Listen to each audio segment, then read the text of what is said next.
Time bears witness to the fact that humanity has constantly sought the higher truth.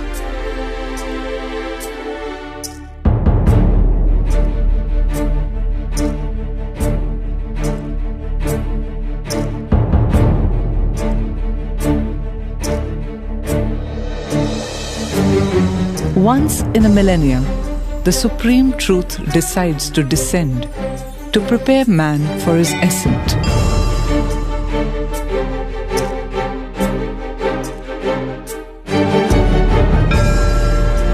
It is a moment when the torrent of God's grace fills the cupped, beseeching hands of humanity.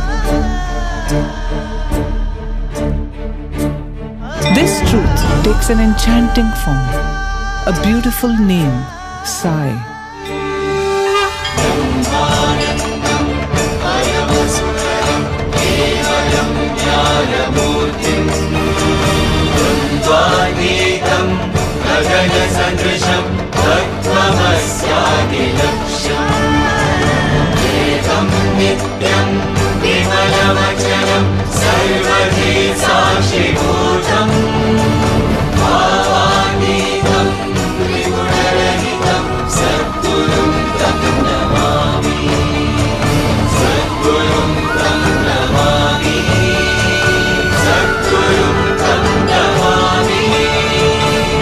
And is known as the avatar of the Yuga. Divinity is constantly aware of itself. But for us, mere mortals, caught in the strife of egoic identity, deluded by the human garb worn by the divinity, a revelation is necessary. And so the avatar declares his identity and purpose. October 20th, 1940 was that momentous day when young Sathya flung aside his bag containing school books and declared, I am no longer your Sathya. I am Sai Baba. I don't belong to you. I have my work. My devotees are calling me. Bhagwan has described this defining moment in his discourses. Let us hear of it.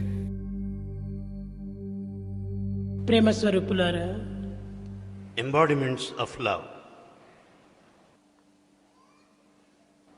నేను ఉరవకొండలో ఉండగా When Bhagwan was there in Uravkonda, corporation commissioner అతను బళ్ళారిలో ఉన్నాడు. the corporation commissioner at that time stayed in Ballari. ఆయనకు ఒక రాత్రి స్వప్నం వచ్చి, నీవు పలాని నంబర్ పలాని ఇంటికి నీ వెళ్ళి అక్కడ సత్యాన్ని నీవు తీసుకుని రా అని ఎవరో చెప్పినట్టు అయిపోయింది. That gentleman had a dream, where in the dream he was to go to a particular number of the house, meet Sathya and bring him along with him. అదే సమయంలో అతని అర్ధాంగి అయిన లక్ష్మీదేవి ఆమెకు కూడా నువ్వు స్వప్నంలో వచ్చి, అమ్మ మీరిద్దరూ వెళ్ళండి, వెళ్ళి ఆ సత్యాన్ని తీసుకుని రండి. His wife Lakshmi Devi also had similar dream where it was indicated clearly, you also follow your husband and bring Satyam along with you both. ఆ బళ్ళారి లోపల 3 దినములు వాళ్ళు ఇంటిలో పెట్టుకున్నారు. Bhagwan stayed at the residence of the chairman of the corporation. అక్కడ నుంచి చాలా సమీపంగా ఉంటున్నదని విరూపాక్ష దేవాలయం తీసుకెళ్లారు. And Bhagavan was taken to Virupaksha temple, which happens to be very close to the house of the chairman. అప్పుడు శేషమరాజు అతని ఇల్లాలు లోపల వెళ్ళి, మేము విరూపాక్షని దర్శించుకొని వస్తాము, నీవు ఈ సామాన్ దగ్గర ఉండు అన్నారు. Seshamarazu and his wife wanted Bhagavan to take care of all their belongings outside as they would go into the temple to have the visit of the holy shrine. సరే, నేను ఇక్కడే ఉంటానని ఒప్పుకున్నాను. Swami accepted their proposal. వీరు ఇరువురు కూడాను దేవాలయంలో వెళ్ళారు. Both husband and wife have gone into the temple. అక్కడికి వెళ్లితే గర్భగుడి లోపల నేనే అక్కడ నిల్చుకున్నట్టుగా కనిపించింది. There both of them saw Bhagavan there in the sanctum sanctorum of the temple. ఈ శేషమరాజుకు చాలా doubts. Seshamarazu has so many doubts. ఏం బయట కూర్చోమని చెప్తే వీడు ఇక్కడికి ఎందుకు వచ్చాడు? How is it that I asked Satyam to stay outside the temple? How is it that I find him తిరిగి inside బయటకు the వచ్చి temple? చూచాడు. And he came out. నేను అక్కడే కూర్చున్నాను. There he saw Swami there. మళ్ళీ లోపల పోయాడు, అక్కడ ఉన్నాను. He went inside. There he saw Swami again. కానీ ఇంకా ఆయన డౌట్స్ పోలేదు. Still he was having doubts. భార్యను బయట పోమన్నాడు. He asked his wife to go outside. నీవు అక్కడ సత్యం దగ్గర ఉండు. You stay with Satyam there outside the temple. సత్యాన్ని కదలనివ్వకుండా చూసుకో. See that Satyam won't move. He will be there only. నేను లోపల వెళ్తానని వెళ్ళాడు. And he said, అక్కడ కూడాను నవ్వుతూ నేను ఉండినాను. and he has gone inside. There he found smiling Bhagavan there. ఈ There in రెండు the sanctum కూడాను sanctorum. మాతోనే వచ్చినటువంటి యొక్క కమిషనర్ రాజు కూడాను చూస్తూ వచ్చాడు. All this was noticed by the commissioner who accompanied them. బయటకు వచ్చిన తర్వాత After coming out, శేషమరాజు చేతులు పట్టుకొని, he caught hold of the hands of Seshamarazu. రాజు, మీరు చాలా పొరపడుతున్నారు. He said, Razu, you are mistaken. ఇతను మీ సోదరుడు కాదు. He is not your brother. కేవలం సామాన్యమైనటువంటి ఒక వ్యక్తి కాదు. He is not an ordinary person. నీవు ఈ వ్యక్తి భావంతో నువ్వు చాలా పొరపడుతున్నావు. Because of his body relationship, you are mistaken. ఇది పెద్ద డివైన్ పవర్ అన్నాడు. This is the divine power, he said. కొన్ని అవతారాలు, Some incarnations, వారు ప్రేమించి వీరిని కోరుతుంటారు. and they love and they want him. కానీ నేను అట్ట కాదు. Swami is not like that. నేనే కోరి వాడని జన్మింపజేస్తున్నాను. Swami has chosen, has desired. He willed that way. ఈమె నా తల్లిగా ఉండాలి, ఈమె నా తండ్రిగా ఉండాలి అని నేను కోరి వాళ్ళకి జన్మనిస్తున్నాను. Bhagavan has decided, willed, so and so should be the father, so and should be the mother. కనుక ఇట్లా సామాన్యమైనటువంటి రీతిగా సాధారణమైనటువంటి యొక్క సంబంధాలతో జన్మించినటువంటి కాదు ఈ శరీరము. The body has not taken birth in the ordinary mortal way. ఈనాటి వరకు ఎవరికి కూడా ఏ విధమైనటువంటి అపకారం చేయటం లేదు. He has not harmed anybody till this day. ఎప్పుడు కూడా నేను ఇతరులకు మంచి చేస్తేనే నాకు ఆనందము. Bhagavan will be very happy. కనుక by నేను helping భక్తులందరికీ everybody. లోక సమస్త సుఖినో భవంతు, So the whole world should be happy is the desire of అందరూ Bhagavan. క్షేమంగా ఉండాలి, All should be happy and అందరూ ఆనందంగా prosperous. ఉండాలి, All should be అందరూ blissful. సౌఖ్యంగా ఉండాలి, All should be ఎవరిని happy. ఎవరు బాధ పెట్టుకోకూడదు. All should live in safety and ఈ security. విధమైనటువంటి ఒక దీంతో స్వామి యొక్క ప్రేమతత్వాన్ని జగత్తుకు చాటుతూ వస్తున్నాను. This has been the principle of love propagated by నా Bhagavan. పెద్ద property The biggest property of Swami college పిల్లలే. are the children, students, primary school, the primary school, college, college, hire secondary school, higher secondary school. వీళ్ళందరు పిల్లలంతా కూడా నా వెంటనే ఉంటుంటారు. All these children are with Swami. నన్ను వదిలి వారు పోరు, వారిని వదిలి నేను ఉండలేను. They don't leave Swami. Swami will never leave them.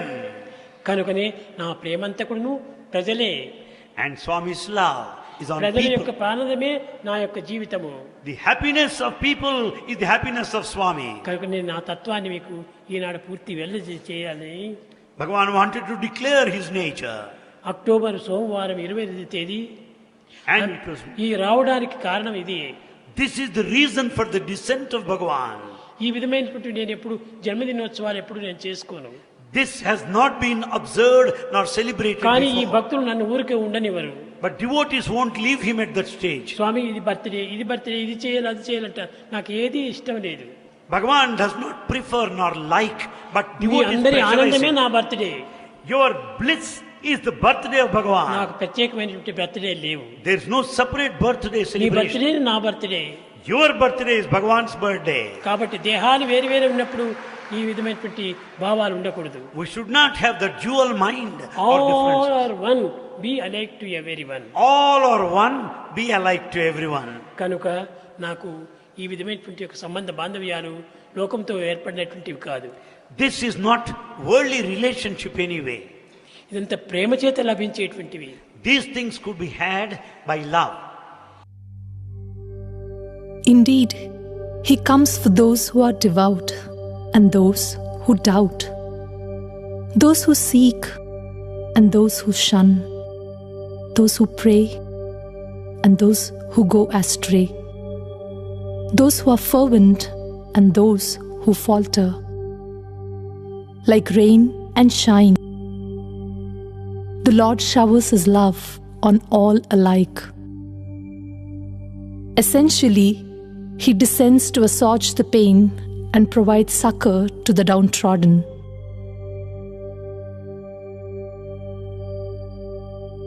He comes to strengthen the fragile faith when it falters. He restores belief in values when the foundation of dharma weakens. In his presence, the Vedas resonate and the word of God reaches far and wide. Spreading love is his mission, for love is his form and his nature, his essence and his message.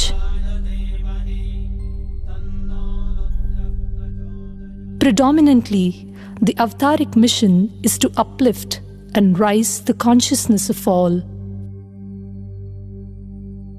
so that all may reach him.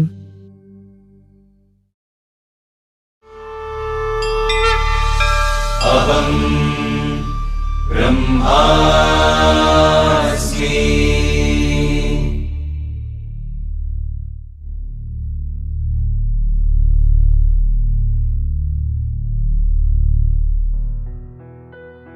That authentic moment of aliveness, when the past and the present coalesce, when inner joy brims, when the thread of truth gathers disparate experiences into a whole, when meaning cloaks and comforts, when gladness and goodness color sight, is when one meets you, dear Lord. And so we, your daughters, gather at your feet to celebrate our bond of love with you on this momentous day and drench our parched souls in the profusion of your grace.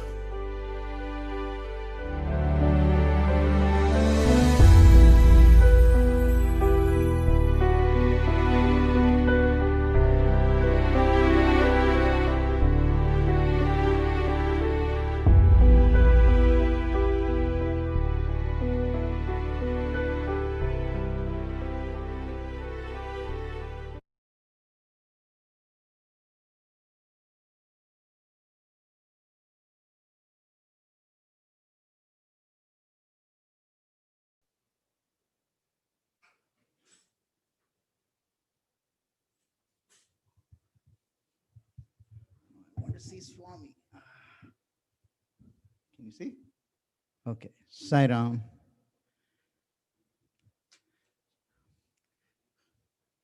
Sai Ram, everyone. Hope all of you are doing well and staying safe. I am so excited to be with each one of you here for a wonderful opportunity, for a wonderful afternoon coming up with a program that is filled with divinity and Bhagwan's energy.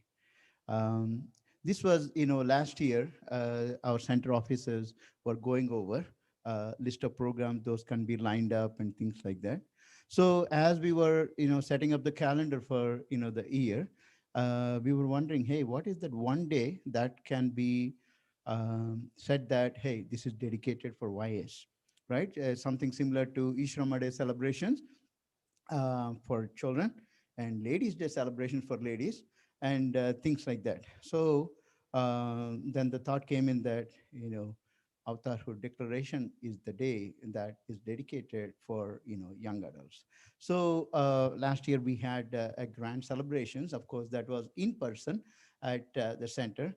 And this year again, it is not in person, but this is no different to, what it has been. We have a wonderful, inspiring, I cannot say guest, but yes, just for the technical correctness, right? Guest speaker is lined up for this afternoon, and also a wonderful program coming up. So before we move on with, the celebrations and a few recognition that I have for YS, we have a good service project has come up, and this has been going on. A lot of coordination, collaboration is going on at a very at regional level and national level and so on. And I request Brother Satish to share more information about the project. Then we will move on with our program. Sign up. Sairam, brother, sure. Let me share my screen.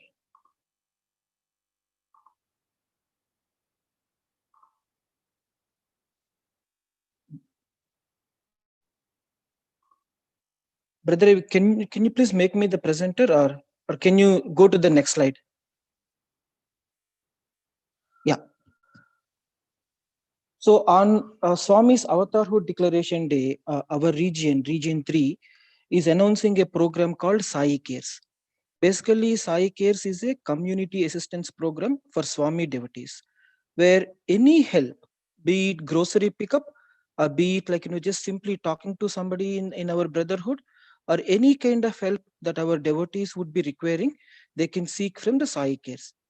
And all devotees need to do is just dial 857 dial Sai, which is 857-342-5724, and can log in the request. And every request that is logged into the Sai Cares program will be kept confidential, and there will be a sister or brother who will be attending the call. And what they do is they will take care in the background how to arrange for the requested help. As an example, if a devotee stranded at home want some help in picking up grocery, for example, right, then the devotee can dial 857 dial Sai, and the person who is taking the call, they will basically route the call information to the service volunteer in the area, and the service volunteer will do the necessary things to deliver the groceries to the devotee's home. So this program works like this, and it is not only for grocery but any emotional support, elder care, support for the young, any help that our brothers and sisters would be requiring, they can call 857 dial Sai and request for the help. And this program is going to be launched on Swami's Avatarhood Declaration Day. That would be October 20, 2020. That's it, brother.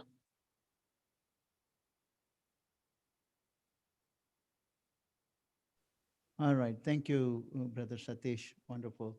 So by Swami's grace, the lot going on, even though there are limitations because of the, current COVID crisis, really.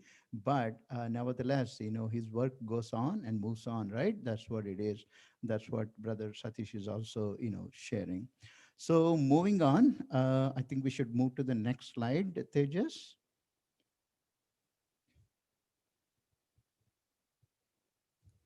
All right. Okay. So we are approaching, that auspicious time where we are going to listen to Brother Rishi in a minute. Before that, I don't know whether Nisha has joined the Zoom session. I, kind of requested, but I know she has some, I think, prior commitments. Not sure. Nisha, are you there?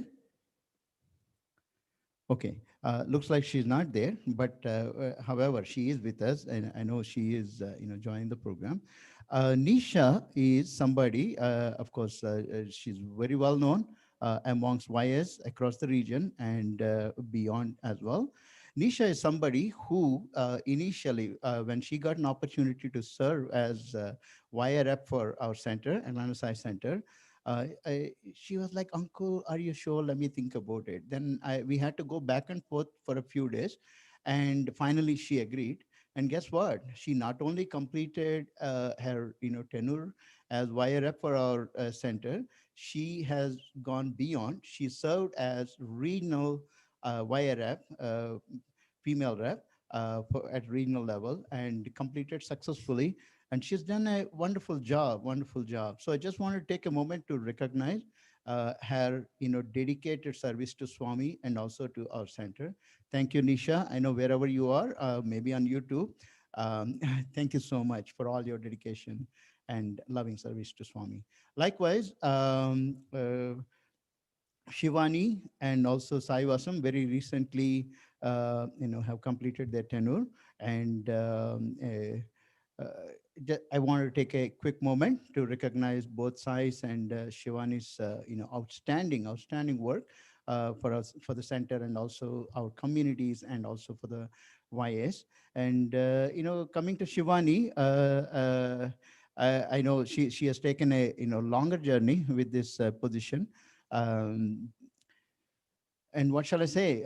She was our SSC student, and in fact, I'm so proud that our student was taken over the YA chef, YA leadership role.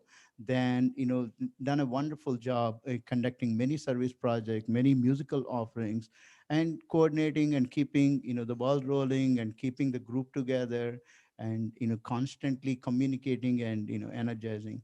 Thank you, both Sai Vasam and Shivani. Thank you so much. Shivani, I know you're on the Zoom session, I think, or you're on the call. Do you want to say a word or two? Sairam, can you hear me? Speak up, Shivani. Can you hear me? Hello? Cannot hear you. Yeah, we can hear. Yeah, go ahead. Oh, I just wanted to say thank you for giving me the opportunity, and it's been a pleasure. That's it? Okay. I don't know what else to say. Okay. As always, she's just shy in talking, but however, very meticulous in organizing and doing Swami's work. We are so thankful that we have such wonderful, inspiring, and energetic YS amongst us. Here comes now the next person is none other than Neha, who has recently got selected as YA rep for our center. To whom, even though I can talk a lot about our guest speaker today, but I just want to make sure, this is all run by, our young adults. So I invite Neha to her new role. Congratulations to you and all the very best. And I request you to come on over and take over and walk us through the program. Sai Ram.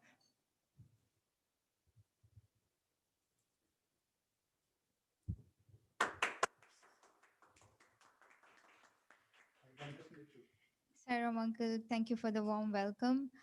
Sairam everybody, thank you for joining us today for this wonderful program we have lined up for today. So we have Brother Rishi from New Jersey who's gonna have an interactive session with us today. And Rishi has been an inspiration for all the YAs of our generation. We are so looking forward to have this session with you, Brother Rishi. And we would have Brother Sanjeev, who would be the MC for the program today.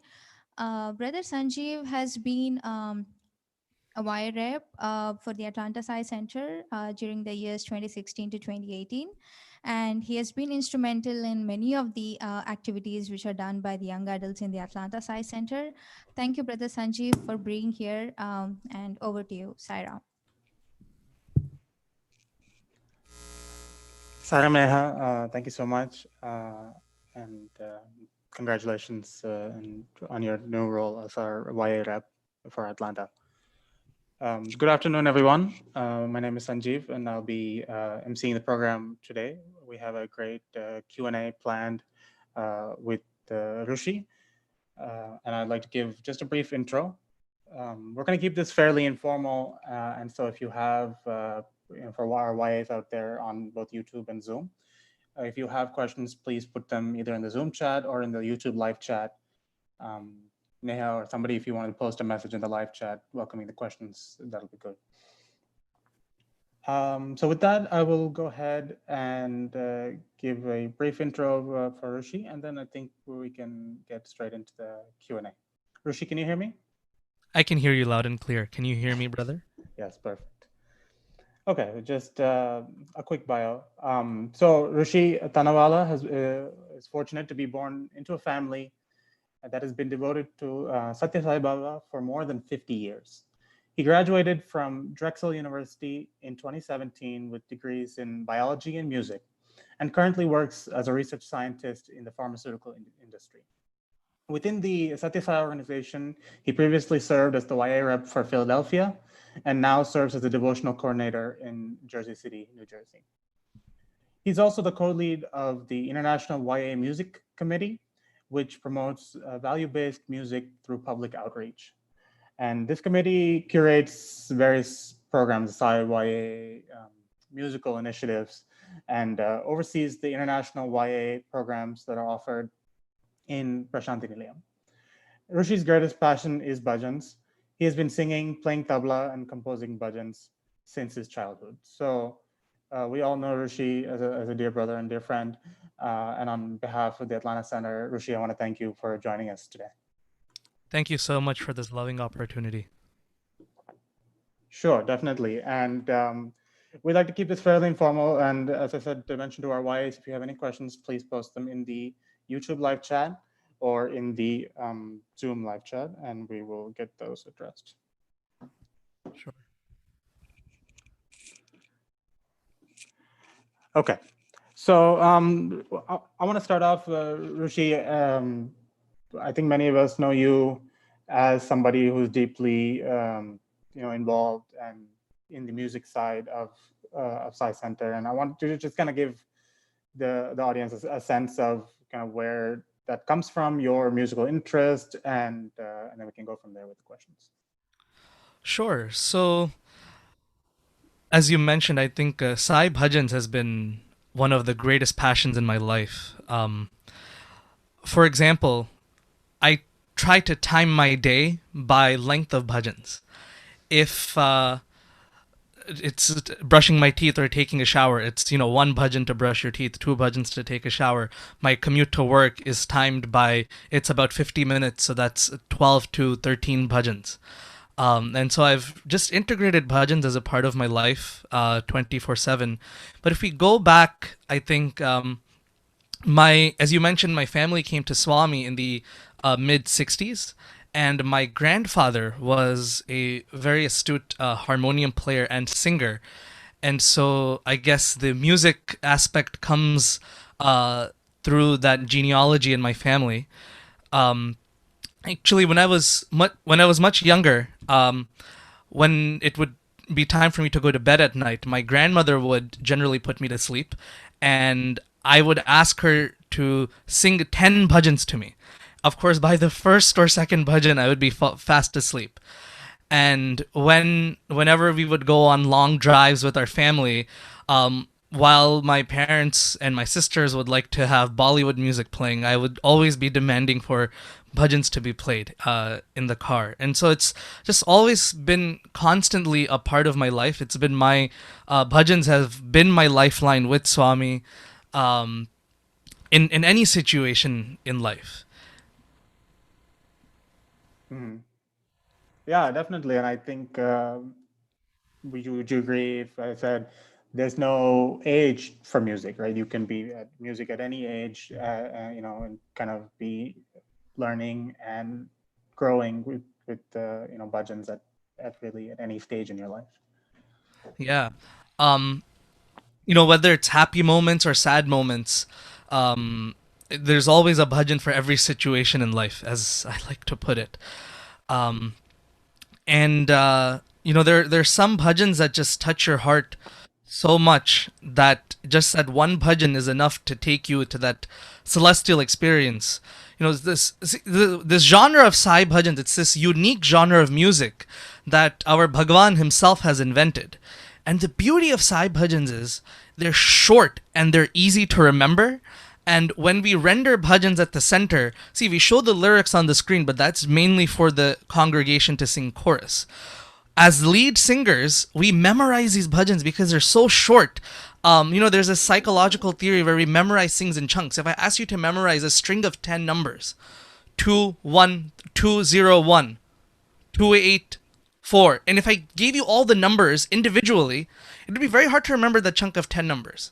But if I give you the numbers in chunks, 201, 284, 8115, that is your, that's a phone number, right? You can remember that in chunks. And similarly, because bhajans are small chunks of information, our brain is actually able to process them and store them in our long-term memory. And that's how people are able to memorize and remember hundreds of bhajans. And that's the beauty of how Swami has invented this very unique genre of music that in essence envelops every other genre of music. Of course, in recent decades, bhajans have become multilingual. We have bhajans in English, Japanese, Spanish, so many different languages, and also so many different genres of music are covered within Sai bhajans that I feel it's such a comprehensive thing. We have bhajans. If you prefer Hindustani classical music, you have bhajans like Hey Vishwanath, Hey Gaurinath, Hey Sainath Bhagavan. If you prefer Carnatic music, you have bhajans like Samba Sada Shiva Saishwara Gangadhara Hara Gauri Shiva. If you prefer ghazal, you have bhajans like Bhagat Vatsal Tero Naam O Sai. So we have so many different genres of music in this one medium of Sai bhajans that it becomes a truly comprehensive medium of connecting with Swami and connecting with our inner selves. And the other beauty is because these bhajans, they range in complexity from very, very simple namavalis to these very beautiful raga-based bhajans, that bhajans are literally for anybody. Anybody on the face of this planet can pick up a bhajan, learn it, and sing it.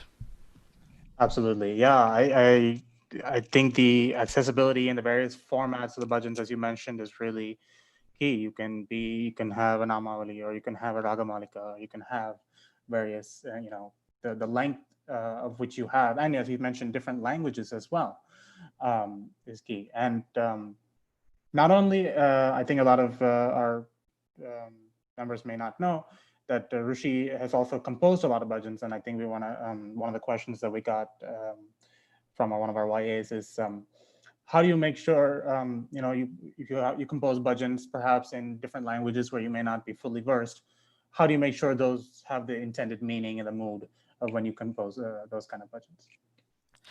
So generally, first of all, about composing bhajans, and I'm sure any other bhajan composer would agree with this, as cliche as this may sound, the bhajans, Sai bhajans that are composed, they're so powerful. It is impossible for a normal human being to compose Sai bhajans. These are gifts from Swami that are given to us, and they just manifest automatically. When there have been times where I've wanted to compose a bhajan about a particular topic or a particular deity. I've sat down with a harmonium or a tabla in the tanpura, try to compose something with words, and it just does not happen. But there have been times where randomly I'm driving, I see the weather, and the samraga based on that weather inspires me. And then somehow the bhajan, together with the words and the lyrics, just manifests. And so I think, Swami keeps in mind the ability of each devotee that he chooses to give these bhajans through. So myself being Indian, right, we generally compose very few English, Spanish bhajans. Most of the bhajans that Swami has given through me are, Hindi, Sanskrit bhajans. And I must mention, my one of my best friends, Siddharth Sai Shivakumar, who also composes bhajans, and brother Sai Santosh Srinivasan as well. The three of us oftentimes will get different ideas.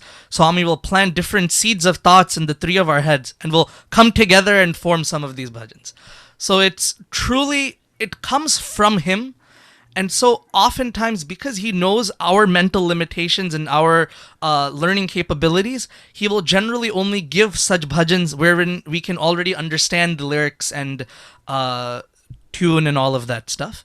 But, sometimes we are inspired to compose bhajans in other languages. For example, brother Siddharth, with his wife, sister Mahima, they composed a Telugu bhajan. So they cross-checked the lyrics with Mahima's Telugu. So her father, they cross-checked the lyrics with him. So, of course, when bhajans in different languages do manifest, we do try to get them cross-checked. But for the most part, they're just simple namavalis that come about. Or, for example, I was mentioning, one day it was very rainy and I was driving back from work, and I was stuck in traffic and the rain was really, really pouring. And in Hindustani music, there's a raga called Miyaki Malhar. There's actually quite a few ragas like Megh. Miyaki Malhar is a beautiful raga for rain time. So I love listening to Miyaki Malhar. Is one of my favorite ragas, and I love listening to it, especially when it rains, because it helps you feel the essence of that raga. So that day, I was just listening to some sitar in Miyaki Malhar while it was raining. I was stuck in traffic. And just the previous day, I had watched a video of a youth conference that the Karnataka State Youth had done in Swami's presence in Brindavan Whitefield in the year 2006. And the title of that conference was Yuva Spandana. And the word Spandana means heartbeat, so heartbeats of the youth for Sai. And so that was just the previous night, and I was in traffic, listening to Miyaki Malhar and waiting for the traffic to just move. And so that word Spandana kind of dropped in my head while I was listening to Miyaki Malhar, and just somehow I thought, maybe some bhajan with that word Spandana and Miyaki Malhar can come together, and just like that, automatically, I have no idea from where this idea even came from. But just like that, this bhajan came. I can share it with you. Sure, yeah.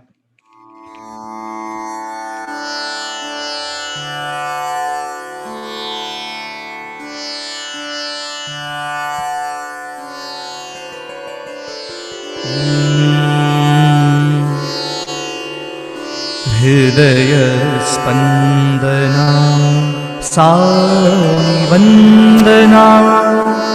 So this literally means that we are, Vandana means worship or salutation. We are literally worshipping Swami with the flowers of our heartbeats. Hridaya Spandana Sai Vandana.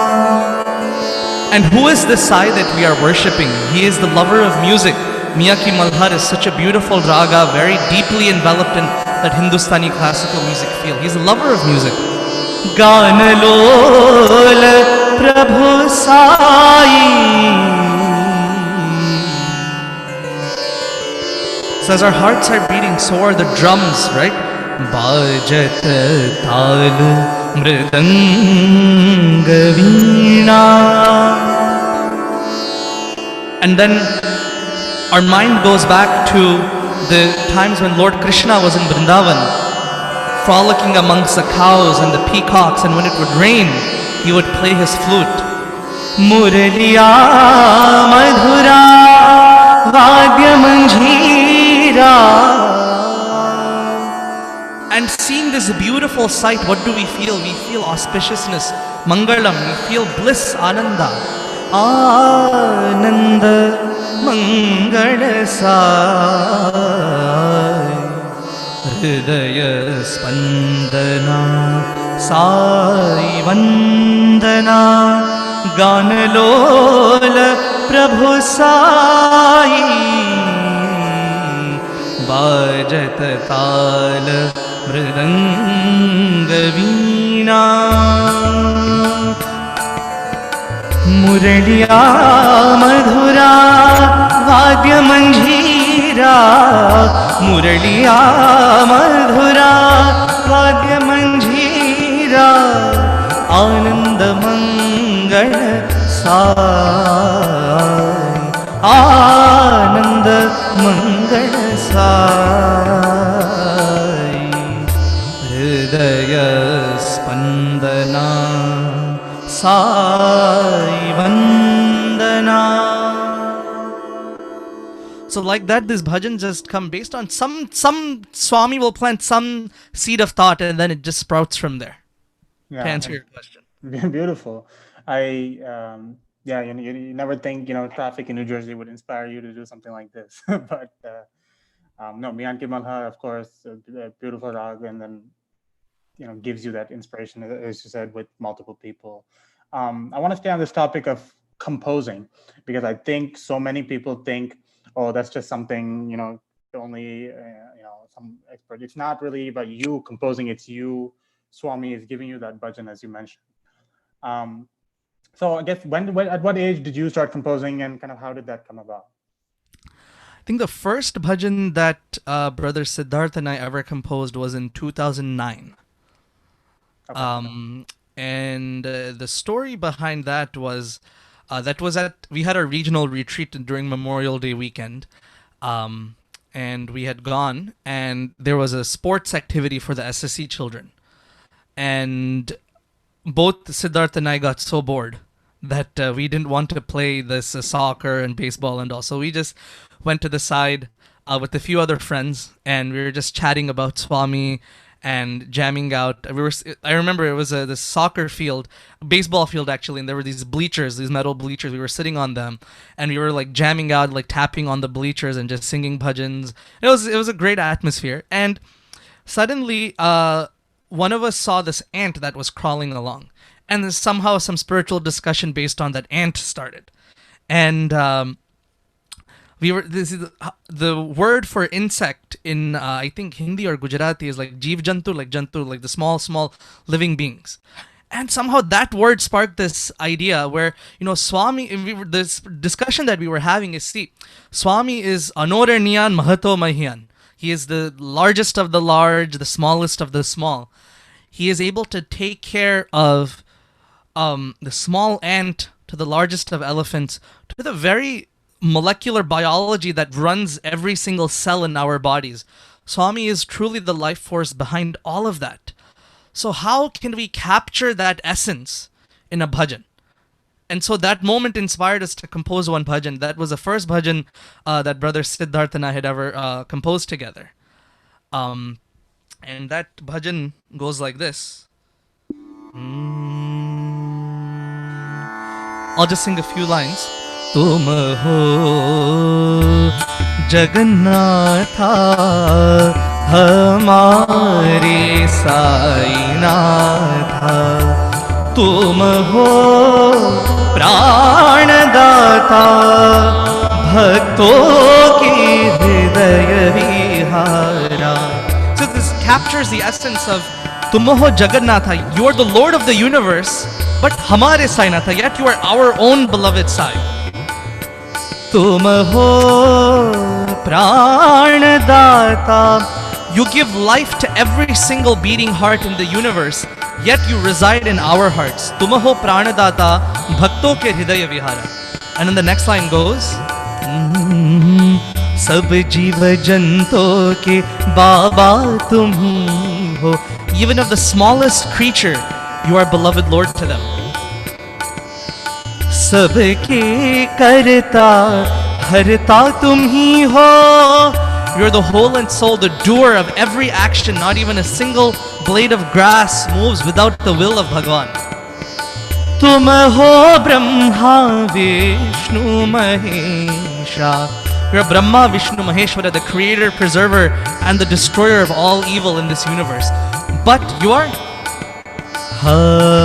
Hamari Sainatha, Hamari Sainatha. So that was the first bhajan that Swami had ever composed through us. And it truly felt that way because, 2009, we're just kids, right? we're not scholars in Sanskrit, we're not scholars of music by any means, yet Swami is able to give these bhajans. There's so many different, and see, I'm not alone in this. There's so many different times when composers like Sonam Gyamso, TV Hariharan, they undergo some situations, and they just from that situation that plants a seed in their hearts, and the bhajan just sprouts from there. For example, like TV Hariharan uncle, I think he was undergoing a lot of financial distress, and he was on a train ride. I don't remember the exact story, so forgive me if I'm quoting this incorrectly, but he was undergoing some very hard situation in life. And he was praying to Swami that, you're my only soul support. I don't have anybody else. And from that emotion sprouted the bhajan that we all know very dearly today. Sai mera tum ho sahara, shirdi avatara, sai parti puri bhagwan. And it's interesting we're having this discussion on Avatar Declaration Day. This is the day when Swami started his message, his mission, and he started it with a bhajan by singing Manasa Bhajare.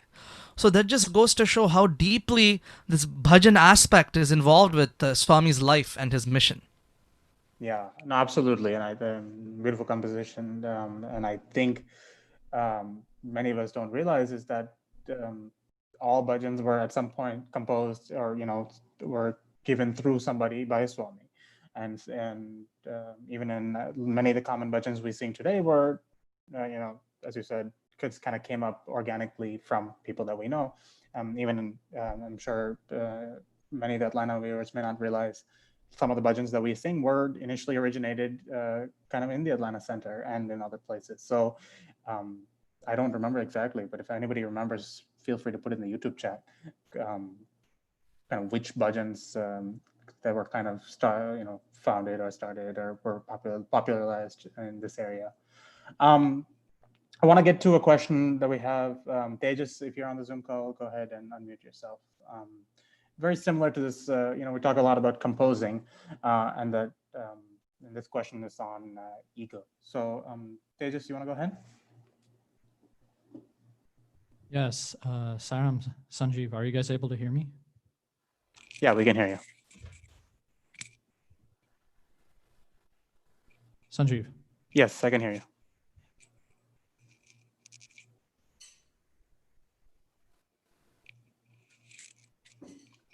I believe the audio output is muted on their end. Oh. Saram? Yeah, Tejas, we can hear you. Okay, yeah. Thank you, Brother Rashi, for sharing your experiences with us. I wanted to ask you, in your journey with music and bhajan singing and composition, how do you work to remove your ego from your music? And do you have any experiences that you can share regarding ego? So there's one very simple technique that I like to follow when it comes to this ego aspect. Right before, as soon as I sit for a bhajan session, right before the bhajan is about to start, I just pray to Swami. Swami, completely empty me of everything that I am, and you let your divine melody flow through me. And it sounds like a very mundane and very cliche thing to say and do before a bhajan session, but trust me, just you plant that one thought in your head, and it works its wonders. And of course, after bhajan session, when oftentimes we experience this, people will come to you and say, "Hey, wonderful bhajan, you did such a good job on this." I of course say thank you to them, but internally I always remind myself that whatever compliments that I'm receiving, these compliments don't belong to me, because this music, these bhajans that have been composed, are not mine. They truly belong to Swami. And so in my mind, when people offer, their words of gratitude and compliments, in my mind, I just automatically offer them back to Swami, saying that these belong to you. But of course, there are moments where our ego does get welled up and our head starts to swell when it comes to music, because, music is so dear to Swami. It is so many Psi students have took on music as their avenue to get physical proximity to Swami. And so being in a musical position like many of us does make us prone to experiencing ego. So this takes me back to one experience that I had just last year in Parthi. It was my first year serving as the co-lead of the International YA Music Committee, and the first time that I had the opportunity to organize a music program in Sai Kulwant Hall. And we were supposed to offer this music program the day before Guru Purnima, and the plan was that we would just offer the music program, and after the program there would be bhajans offered by the Prashanti Bhajan group. But I had the sincere desire that no, we are all, so many YAs from all over the world have gathered in Parthi. We only should all be offering all the bhajans after the bhajan session, after the music program. And so I made a fervent plea to the international team, and they said, okay, let's see how the music program goes. If the music program practice is good, then we can proceed forth with bhajans. So Dr. Reddy, Brother Devish, the international YA coordinator, they all came and they reviewed the bhajan, they reviewed the music program, how the progress was going, and they were quite satisfied. And they said, okay, let's approach the Central Trust to get approval for our group to sing the bhajans as well. And me being me, of course, music programs and all are amazing. We had selected very beautiful songs in that program. But to me personally, my heart always lies with bhajans. And so once, it kind of just got to my head that, oh my God, I have the opportunity to now suddenly organize a bhajan session in Sai Kulwant Hall. And I'll be very honest, I'll admit, it kind of got to my head for a day or two. And I was thinking, oh, okay, this is our moment to shine, and I'm going to sing my number one favorite bhajan in Sai Kulwant Hall, which is Shambho Shankara Deva. I can go into more stories about that one bhajan later. There's so many stories behind that bhajan that some of you may already know. So I decided, I'll sing Shambho Shankara Deva. My singing partner was his brother from Abu Dhabi, and so we even practiced that bhajan and said, let's sing that bhajan, right? And it did kind of get to my head. I'm like, wow, I have so much power. I get to sing whatever bhajan I want in Sai Kulwant Hall, which is not good, right? And Swami has his way of deflating that ego in 1 second. And so our program was on the evening of July 15th. The morning of July 15th, the nursing students from the Sri Sathya Sai Institute of Higher Medical Sciences, they had done a music offering as a gratitude program to Swami, and they had also offered bhajans after that. Lo and behold, they sang Shambho Shankara Deva in the morning session. And so, of course, it would not be really nice to repeat the same bhajan on the same day at the same venue. And so, albeit I had to change my bhajan to something else, I think I ended up singing Sai Nama Bolo Govinda Nama Bolo instead of that. And so, that just reminded me that while we think we have control in our hands, it truly comes from Swami. And I think every week when we go to center, and right now we do bhajans over Zoom and online platforms, we tend to take these opportunities for granted. And I still do. Every bhajan session, it's just like, oh my God, another bhajan session. Let's put it together. Let's get together. Let's do the bhajans, right? And it becomes monotonous, a very robotic thing to do. And I think sometimes, and this is a message for myself, we need to stop and realize every opportunity that we get to sing Swami's glory is truly by his will. One time, when COVID started and we were working from home and I had so much spare time on my hands, one day I just sat and I like to time, like I mentioned earlier, I like to time my day by bhajans. And so I thought, how many bhajans does it take to fill one human lifespan? And so I did the math. If one bhajan on average is about 3.75 minutes, that's 3 minutes 45 seconds, is the average length of one side bhajan. That takes into account the occasional third, fourth speed and everything. And then I said, okay, what is the average human lifespan? So it's about 80 years. And you do the math, it's about 11.2 million Sai bhajans can be fit into the human lifespan. And so the life that Swami has given us, that is 11.2 million opportunities to sing his glory. How many of those opportunities will we gather and take and sing Swami's glory out of those 11.2 million? That lies up to us. And how many of those 11.2 million opportunities will we put our full heart and soul into? That completely lies in our hands.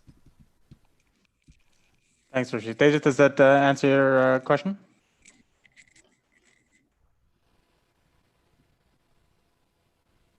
Okay. Yeah, Uh, that does. okay, Thank you. cool. Actually, Rishi, you touched on a good point. You were talking about kind of as we've been work from home, as we've been COVID, as we've been online. A lot has changed, right, in the last 6 months, and I think a lot of people are wondering. Typically, Psi Center is an activity that you come together, and the power of doing bhajans together, and there is a unity in that, right? You have a very active YouTube channel. I want to recommend everybody who's watching, who after this program, to go out and check out Bhajan Bliss, the YouTube channel. Lots of new content that comes all the time. How do you develop that motivation, whereas you're not together anymore? But how do you come up with the motivation to say, hey, I want to record this. Hey, I want to post this. Hey, I want to do bhajans, especially when normally you may not always have that motivation by yourself? Thanks for the question, brother.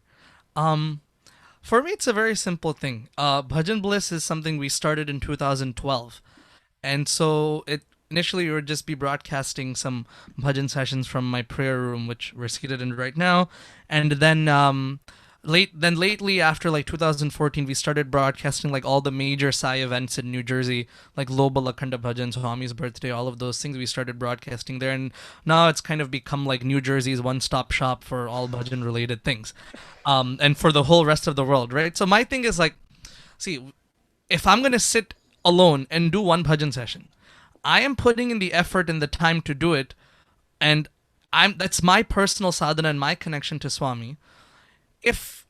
Even if I post it on YouTube, live stream it, even if it's just me singing with my tabla and tanpura and Swami sitting on the throne, it's literally just me and Swami. But if I put it on YouTube, the feeling that I have very humbly is, even if one person watches this, that's one additional person that's benefited from this bhajan session.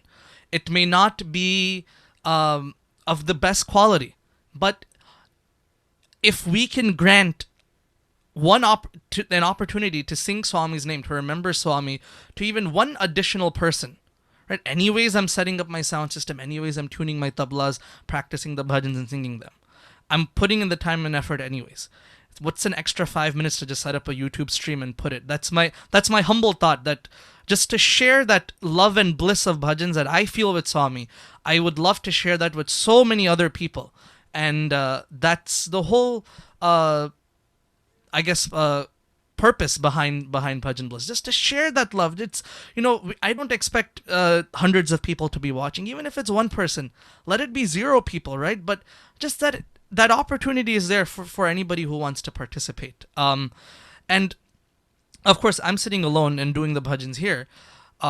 This reminds me of saying that Prophet Muhammad, peace be upon him, had mentioned in one of his commandments to Islamic devotees. See, the Muslims, they have this Jummah prayer every Friday late morning, where Muslims come together and they pray every single Friday. So in Islam, it's mandatory for people to pray 5 times a day. That is one of the commandments of the religion. But it is absolutely mandatory that one prayer on Friday must be done in a congregation of at least 2 other people in addition to yourself. And the beauty of this, Prophet Muhammad, peace be upon him, has said, every additional person added on to that congregation multiplies the spiritual merit of that prayer 27 times. So when we come together at a Psi Center to sing bhajans, even if it's virtually, right? We have 30, 40 people on a Zoom call singing bhajans together. Take that to the power of 27. Mathematically, look at how much spiritual merit that we're deriving from that. And so that's just the motive behind Bhajan Bliss. Just whoever it is, let's share that bliss with whoever we can. Bhajan is like food. You have if you have extra food and you want to share it with somebody, just food brings people together, right? Many times in YAs after center, I know we do this in Jersey City a lot. Sister Neha was a part of it a lot when she used to live in Jersey City. After center every Sunday, we would just go out to any restaurant, in Jersey City and have food together. Food brings people together. Likewise, bhajan also brings people together.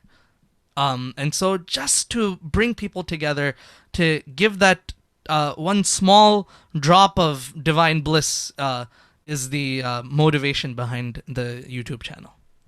Yeah, absolutely. I'm not going to make the usual bhajan bojan joke that usually gets inserted here, but but you make a very good point that I think online we are able to share with, even if it's one person, the extra, as you said, the extra effort to just put it on YouTube and stream it and hope that somebody, shares that and gets the benefit of that. The flip side is that you have now so much content, right? In fact, more than ever now, you have access to, all over the country or all over the world, wherever they are doing various music things or sessions that you can join. So, all the more important, as you said, you're setting up an audio system, you're doing a lot of the kind of technical work for it. How do you make sure that, what would you suggest, to RYAs that, the kind of skills that they would need and, to have in this kind of environment so that they can continue, they can share their bhajans and they can and do it at a very high quality? See, it's very simple. I think all our iPhones and smartphones have high quality microphones in them. They're quite sufficient to record and share bhajans. For example, we're currently putting together bhajans for the International Global Akhanda Bhajans that will be taking place November 14th and 15th. And then we're also putting together musical offerings for Swami's birthday for the international celebrations on November 21st and 22nd. And many of this is a track recording, so we'll give somebody a particular part to sing. Like, hey, can you sing these 2 lines? If people have the audio equipment, they will record it with a mic. But if even the phones themselves, they're quite good enough to get good audio quality, even for large scale productions like the international music offerings for like how we did for Guru Purnima and for Swami's birthday upcoming. But yeah, I hope that answers that question. I think there's a range of different pieces of equipment that people can own. I have quite a elaborate setup here. Like I have a mixer, I have an interface that connects my audio from the mixer to the computer, and so it depends on level of interest and capacity what people want.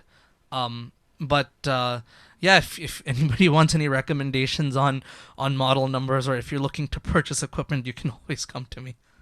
Yeah, no, and I hope that answers that question. Yeah, I just want to encourage that our viewers today that there's so many ways that you don't need complicated equipment. You don't, it's very simple to do on your phone.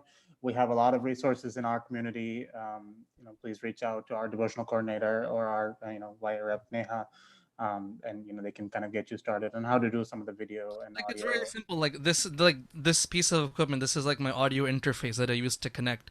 And right now what I've done is I've connected my whole sound system to this, but you can literally just take a single mic and plug it in here. And I think this was only like probably $20 or $30. And so like even small pieces of equipment like this, especially in times like COVID, go a really, really long way. Yeah, thanks so much. I want to actually move to a different topic, kind of talking about your personal practice routine or your personal, how do you kind of implementing Swami's teachings in your daily life, essentially. And kind of to start with that, I want to invite Ani Sharma to go ahead and ask a question. Sayam, Brother Rishi, thank you so much for sharing your experiences and compositions. That's truly wonderful hearing it. Thank you for that. Thank you.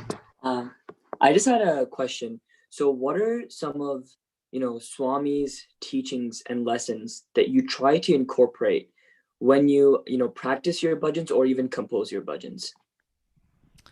Swami has given very clear guidelines on how bhajans should be practiced. Swami has said, and I apologize if this is repetitive, this has been said in many bhajan workshops by the Prashanti Bhajan group, but for the sake of answering the question, Swami has said, ideally each bhajan that you sing has to be practiced 100 times. Yeah, I'm not lying, literally 100 times. And he breaks it down saying that the first 25 times you practice this bhajan, you get to know the lyrics and the tune and the beat of the bhajan, the musical aspects. And then the next 25 times, from 26 through 50, you get to understand the meaning, the lyrics of the bhajan. So that actually covers all the bases. You covered your tune, the beat, and the lyrics, right? Bhava, raga, tala, that's all covered. Why additional 50 times? So from 51 through 75, Swami says, you sing that bhajan so many times by now that you start losing yourself in that bhajan. Every time you sing that bhajan now, you immediately feel Swami's presence in your heart, right? Whether it's through a chill that runs down your spine, whether it's through this feeling of warmth or just this feeling of exuberance and bliss that arises in your heart, right? That starts happening to you when you practice a bhajan up to 75 times. So that's done, right? What about the rest of the 75, the last 25 times? Well, we're doing bhajans, why? Of course, for our own spiritual benefit, but also to please Swami. It's for his listening pleasure. That's why we say bhajans have to be of utmost quality, right? As Swami is our best friend, our guru, our God, we want to offer him the best possible that we can. That's why we say, bhajan quality has to be good so that it's pleasing to his ears because he's listening to us. So when we practice a bhajan 76 to 100 times, Swami says that now that he has heard you practice his bhajan so many times, he starts feeling that bliss and happiness of listening to you, and he starts losing himself in that bhajan. This is coming directly from him, right? And then so we're done. And then the 101st time, when you finally sing this bhajan at the Sai Center, anybody who sings chorus or listens to that bhajan will feel that same feeling of unity and oneness with Swami. They will lose themselves in Swami by listening to that bhajan if you have sincerely practiced that bhajan 100 times. Thank you. So, hope that answers the question. Definitely. Brother Sanjeev, you're on mute actually.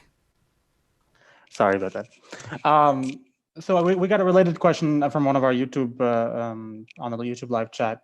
We have a viewer who's not originally from India, and they find it hard to sing bhajans. You mentioned that, okay, one of the ways is if somebody has practiced it so much, you will feel that just by listening to that kind of a bhajan. What are the other ways you think, there are other sadhana, there are other methods that you think that they can connect to the bhajans, even if they are not necessarily so comfortable singing, or other ways to connect to Swami, kind of in that range?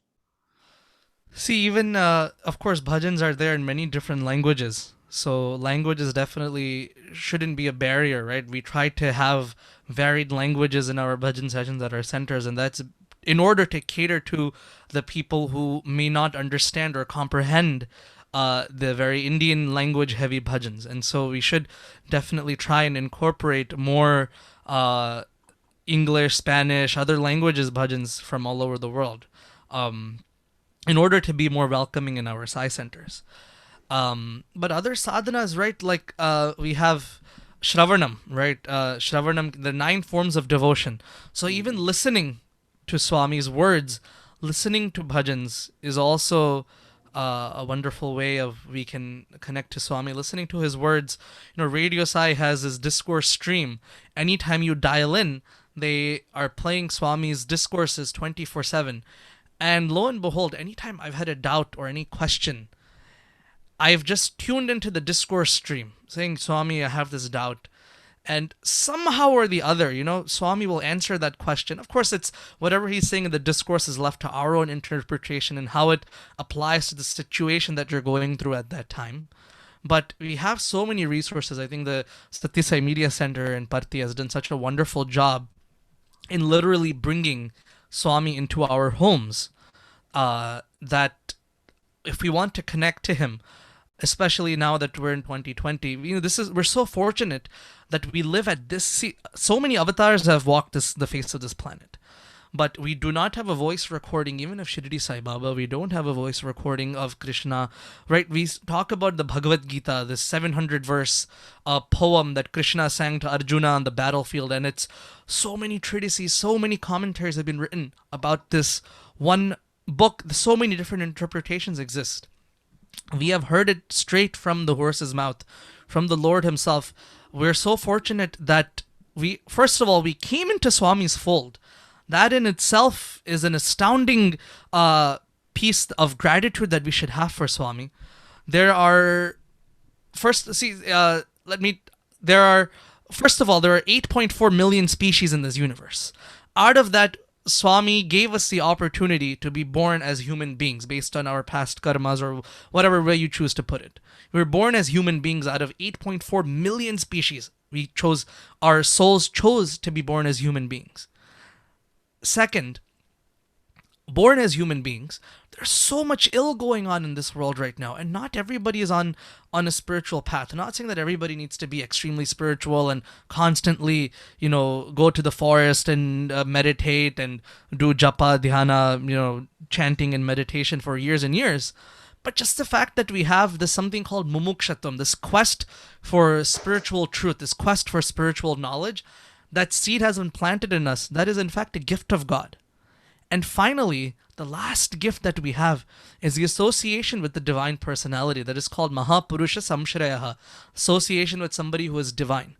And anyone who is granted these three gifts, this Adi Shankara has talked about this in his treatise called the Viveka Chudamani, this Manushyatam, the birth of a human being, Mumukshatam, the quest of spiritual knowledge, and Mahapurusha Samshrayaha, the association with the divine personality.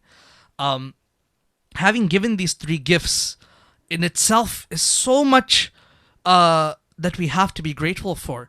If we ever are in a tough, and this is a message for myself.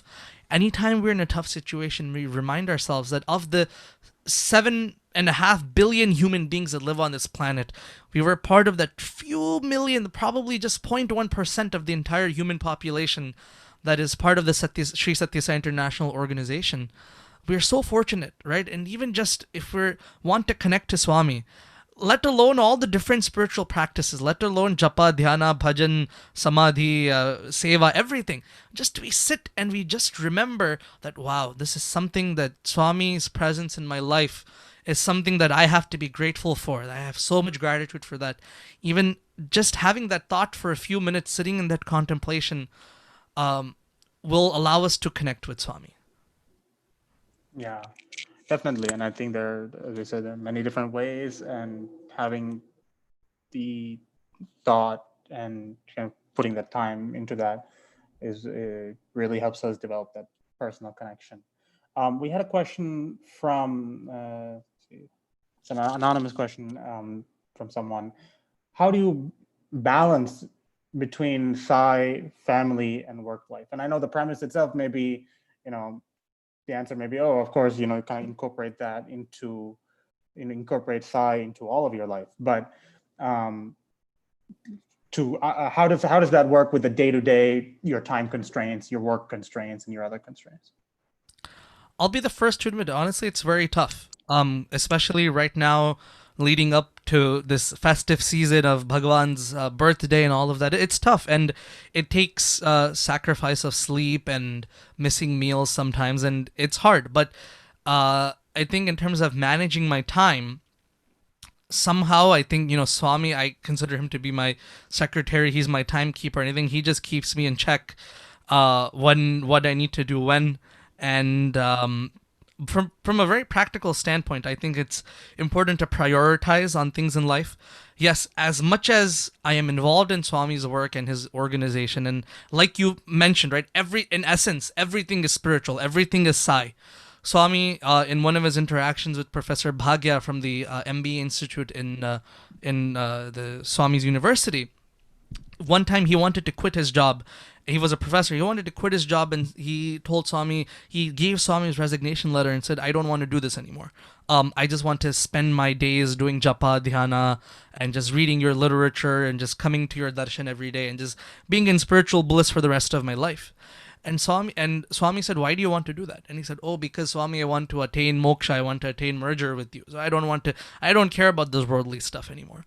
And Swami said, very beautifully, he said, until you don't realize that there's no such thing as this worldly versus spiritual, until you realize that everything you do is spiritual, I will not grant you what you are seeking for even 10,000 births.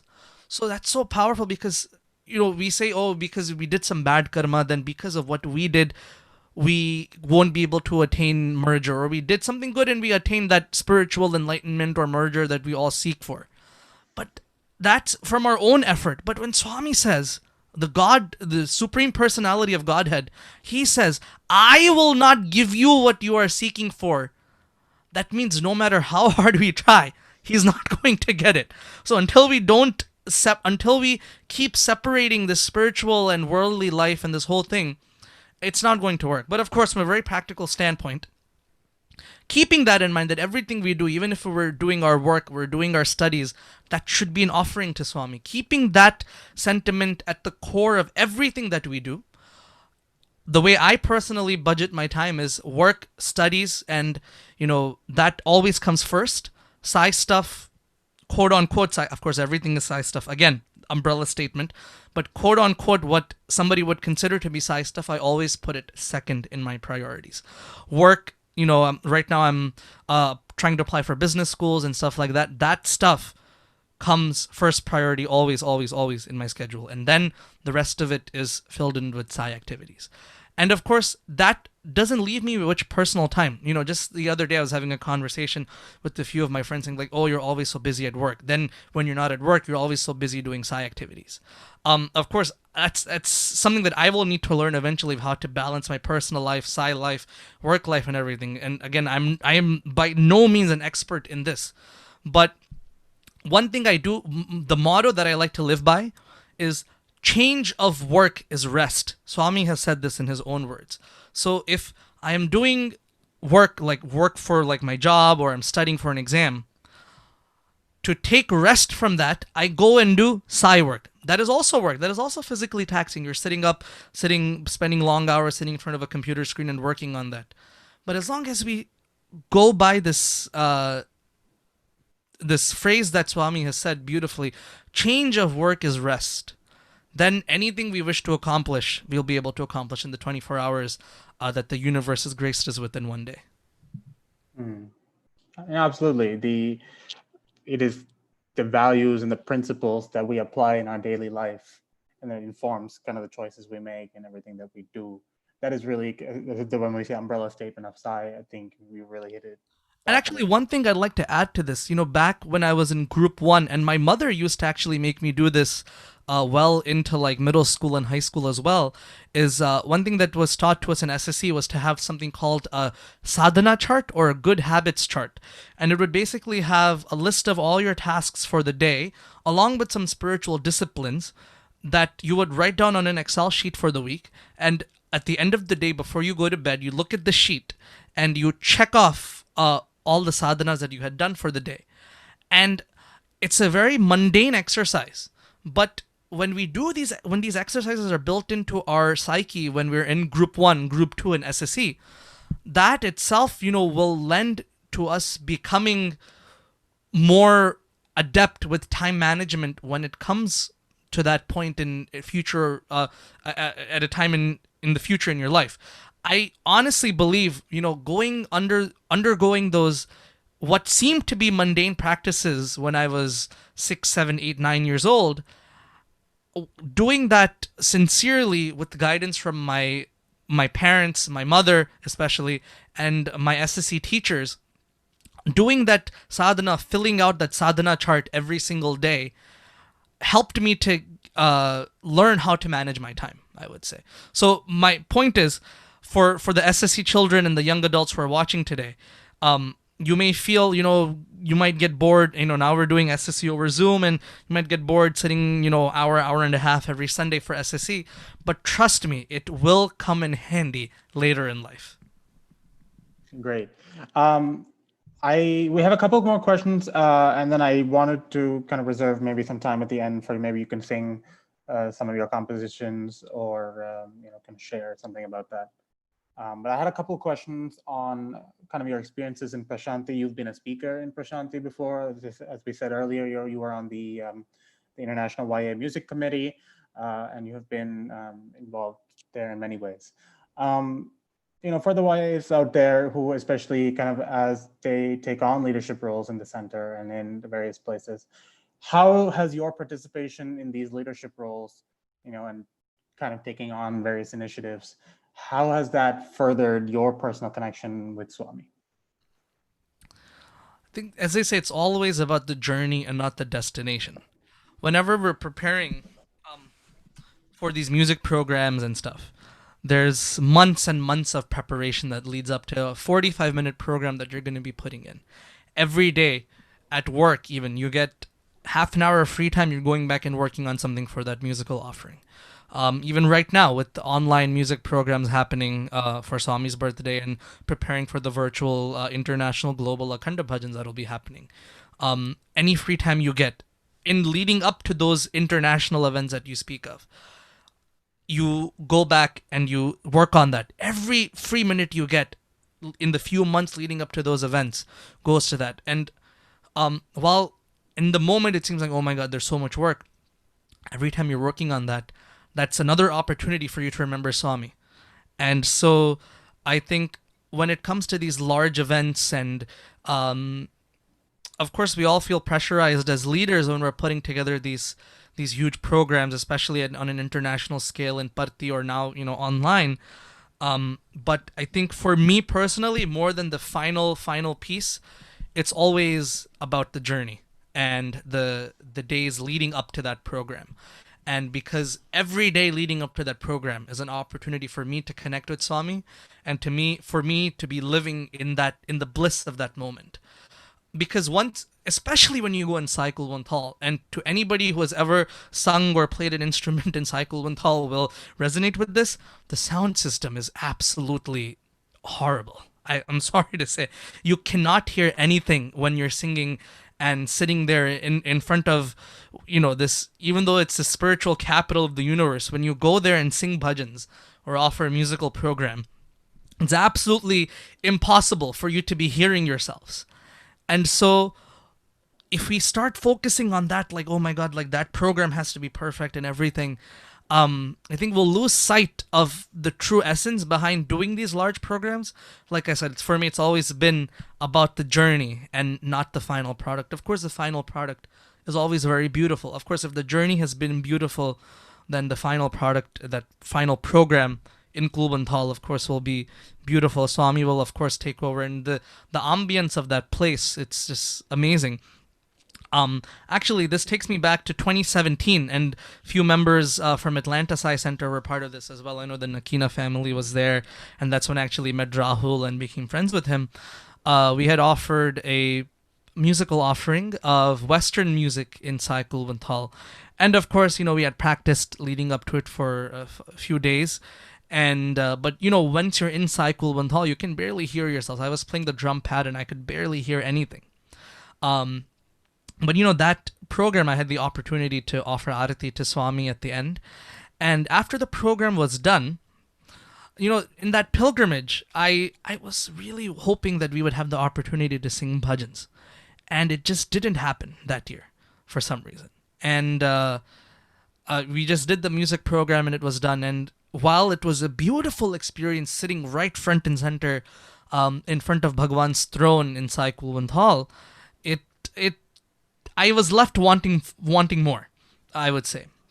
And so that evening itself, after the program, I go out and I'm trying to locate my father so we can go grab dinner. And I run into this uncle there right by the VIP gate outside the Kulbanthal. And I don't know who he was. He seemed to be a local person from Parthi. And he handed me this packet. I still have it with me. This packet with Swami's picture, Vibhuti packet inside, and 3 pieces of mango candy. He handed it to me and he said, "Oh, great job. You did a wonderful job in this program." And I said, "Oh, thank you, uncle."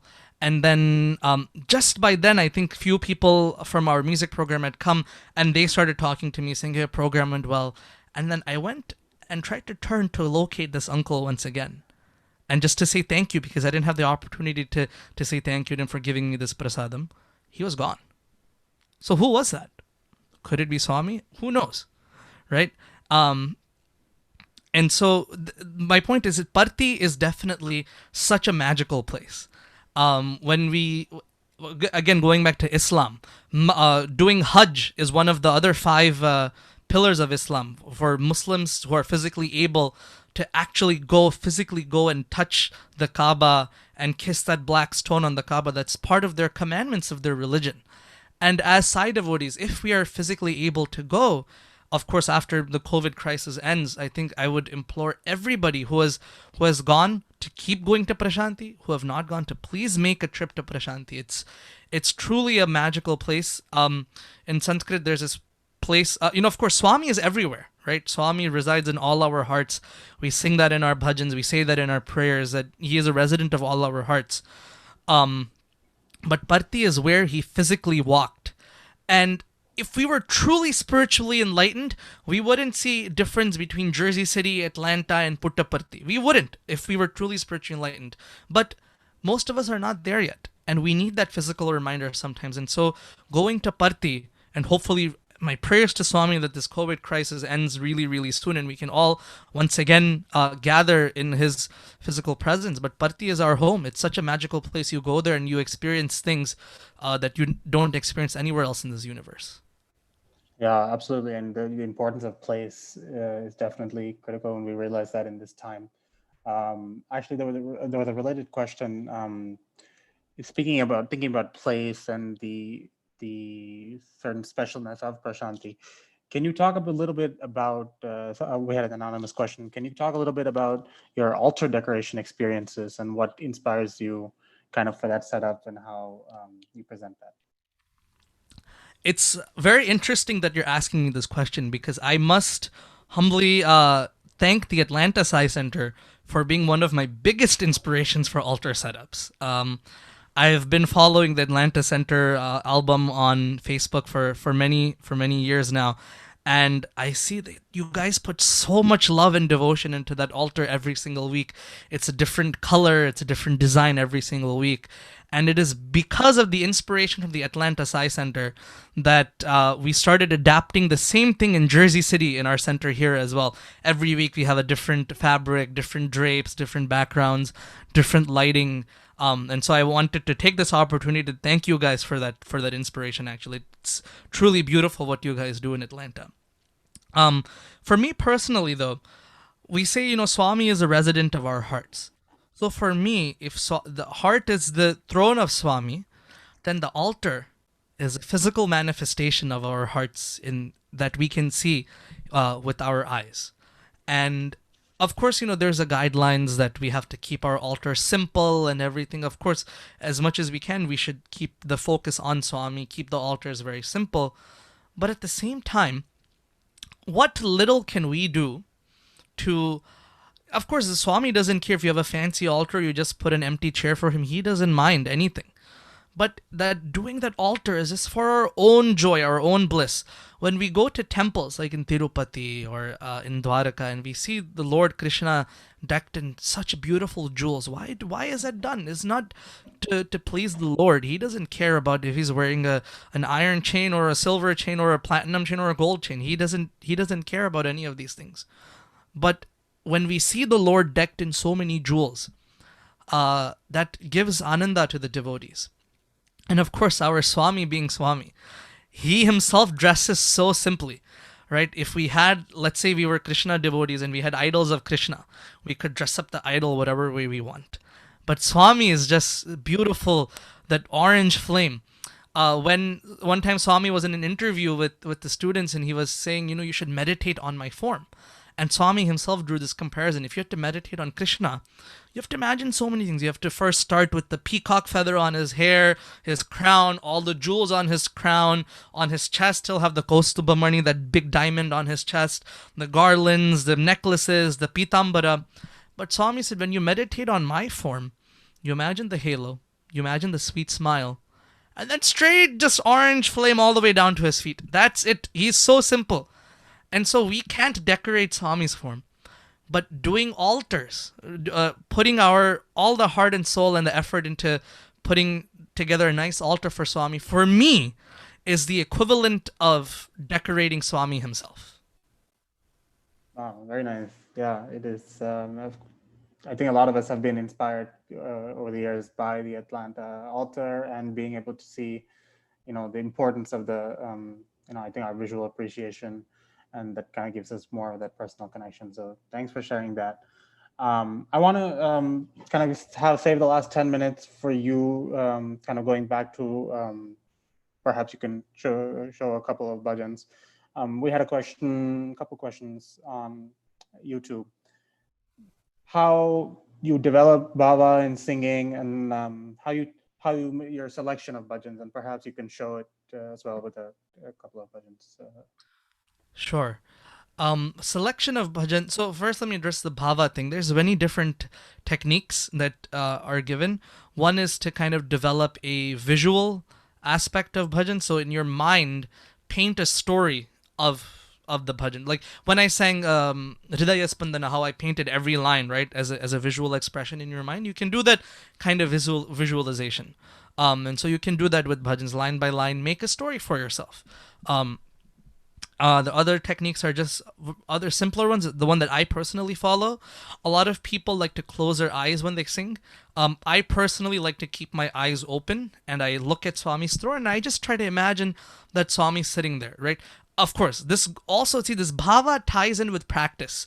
If we've practiced the bhajan and we've memorized it and we know we can render the bhajan physically well, then automatically your brain will be able to focus on the bhava aspect. Because if you've not practiced well and you're not confident in your singing, while you're rendering the bhajan, your mind is just going to be thinking, oh, I have to practice this bhajan. Oh, what is the next line? What turning should I give in the next line? But if you've already practiced it, then when you're actually rendering the bhajan at center, it'll be very easy for you to connect. So all of this bhava, the undercurrent of that has to be rigorous practicing of the bhajan.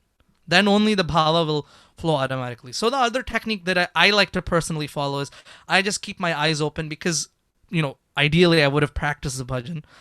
Again, I don't practice bhajans 100 times myself. I'm not saying that I do that at all. So please forgive me if I've come across as that way. We don't generally have time to do that, but of course that's the ideal that we should try to achieve. There are probably maybe 2 or 3 bhajans that I probably have practiced 100 times. And those 2 or 3 bhajans, when I sing particularly, I just feel something different. And that answers, I guess, that takes me to answering the question of the choice of bhajans. We feel, when as singers, we should know of our own abilities. There are some bhajans that will suit our voice better than others. There are some bhajans that we would have practiced more than other bhajans, and we should always try to pick such bhajans, but we know that we can physically render well, that we have practiced that bhajan. If you hear a nice fancy bhajan on a Saturday night, I don't believe it is fair for someone who doesn't have, for anybody in fact, to go and sing that bhajan next day at the center. It might be very fancy. And I've committed that mistake myself.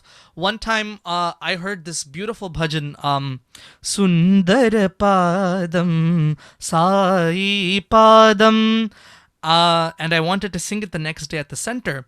And I did. I signed up with that bhajan, and guess what? I forgot the second line of the bhajan. So I ended up singing the first line like 4 times until somebody finally prompted me what the second line was. And so in terms of choosing the bhajans that you know well, one thing for sure, I mean, of course, these are all guidelines. So guidelines at the end of the day, it's up to the person whether you should follow them or not. But one, I think, cardinal rule of leading bhajans is please, please, please memorize the lyrics of the bhajans that you're going to be leading. The screen is only there for the chorus. Anyway, so pick bhajans that you know can sing well, that you've practiced. And the next thing is samayam and sandarbham. This is 2 words that Swami has used when talking to the bhajan group about coordinating bhajan. Samayam means time. Sandarbham means circumstance. So time and circumstance, this means, okay, so let's say we're having a program at center and you know somehow that you're going to be having a few newcomers to the center who are not Indian. They're local people from Atlanta. They're coming to the center and you know they're coming. Try to include more bhajans that are English, Spanish bhajans so that they feel that connection with Swami. Or other times when it comes to things like festivals. This actually had happened once. During Swami's birthday in 1995, some of the students, they sang this bhajan, Tere siva prabhu koi nahi hai, tujhko mera pranam. And one of the lines in that is Dwar khada ho me dukhiara. that what is it that means, oh Swami, other than you there is nobody. I am standing at your doorstep forlorn. I don't have anybody in my life. You're my only soul succor. Come on, it's Swami's birthday. Why are you throwing a melodrama show here? So when we pick bhajans, especially for festivals, we should keep in mind that we're choosing bhajans that are fitting to the mood of that setting. In fact, that bhajan Tere Siva, after that one incident, they've never sung that bhajan. To my knowledge, they have never sung that bhajan ever in Parthi after that one incident, because Swami seemed to be so displeased by it. And so we should keep that also in mind. And when we plan the bhajan session, of course, we try to follow the check mark technique, where you start the bhajan session with a powerful Ganesh bhajan to make all the devotees very alert. Then you give the nice slow melodic bhajan. Then you speed up till the very end, when you crescendo and everybody is in that mode of divine bliss. I think you're on mute, brother. Sorry.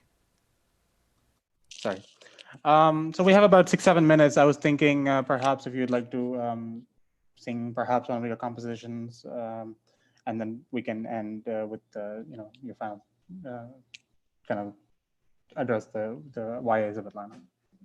Sure.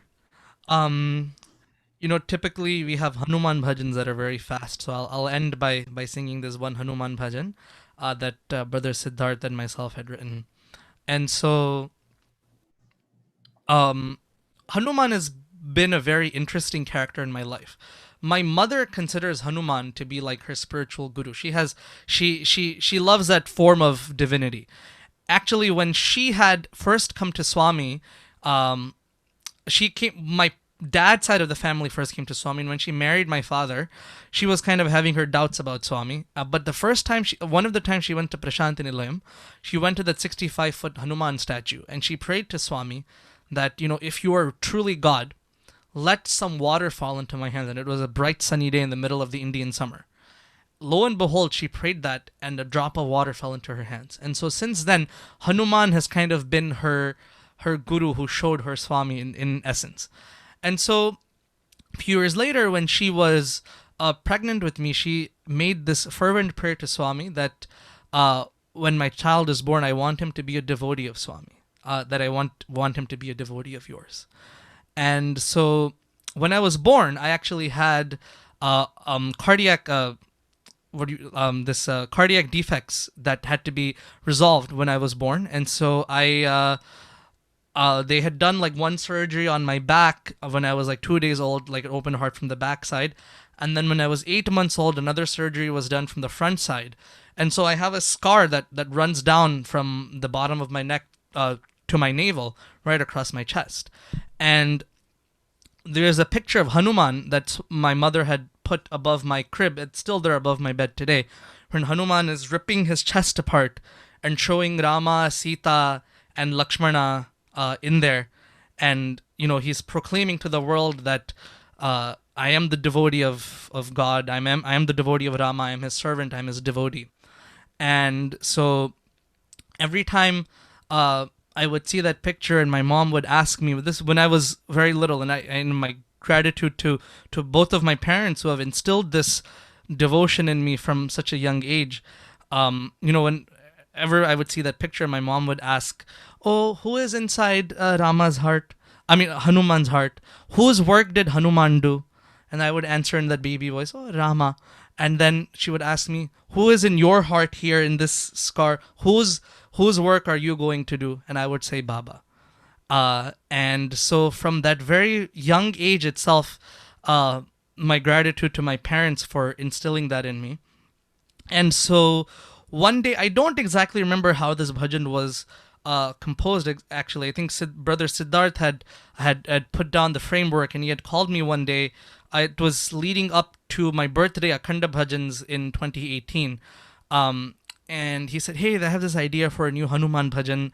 And just like that, these ideas just come, and he had shared the lyrics with me and shared the tune. I said, "Hey, let's make these couple changes here and there." And I was driving back. I had gone grocery shopping, and I was driving back. And when I walked into my room here upstairs, and I saw that picture of Hanuman hanging on the wall, and I just sang that bhajan that we had just composed while I was driving in the car. I had come home, I sang that bhajan to Hanuman, sang it out in front of him, and it left me in a very blissful state. And so I'd like to end by sharing the same bhajan with all of you.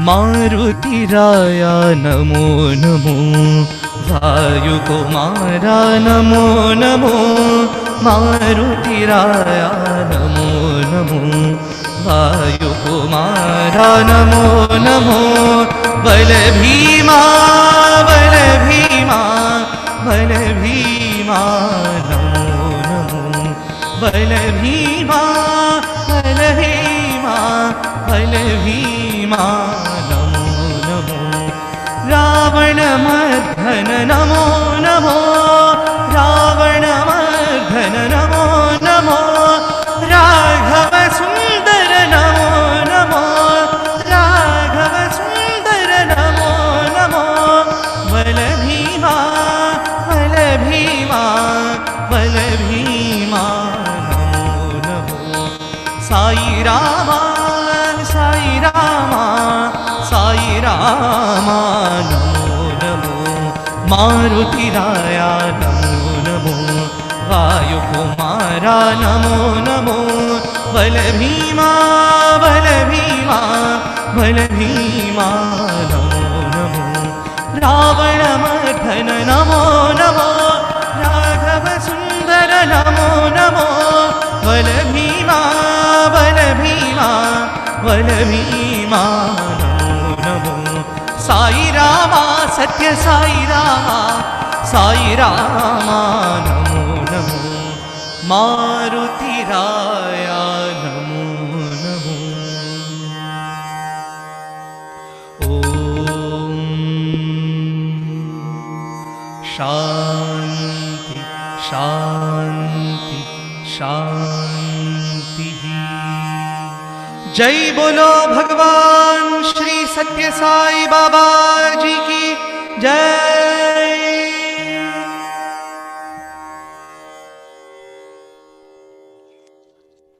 Sairam Rishi, on behalf of everybody in Atlanta, Atlanta Sci Center, and of all of our YAs, well, thank you so much for joining us and sharing your experiences. I think it's been a very informative session for a lot of people, and I'm sure more and more YAs will connect with you as they have any further questions. So thank you so much. And anything you'd like to say before I give it over to Neha? Thank you so much for this opportunity to share some thoughts on this auspicious day of Avatar Day. And Swami began his message with the Manasa Bhajare Guru Charanam, so I don't think it was more appropriate to talk about bhajans and connecting with Swami through bhajans on this auspicious day. So thank you for the opportunity to sing his glory and share at least one small drop of his love with all of you. Sairam. Yep. Sairam, thank you all so much. And Neha, you can take it away.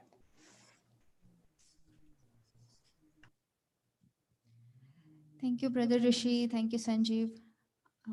We will now dive into the bhajan program. So please stay tuned. Thank you, Sairam.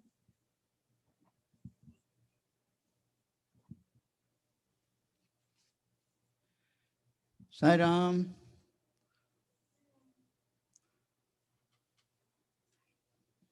No, I want Swami to be seen.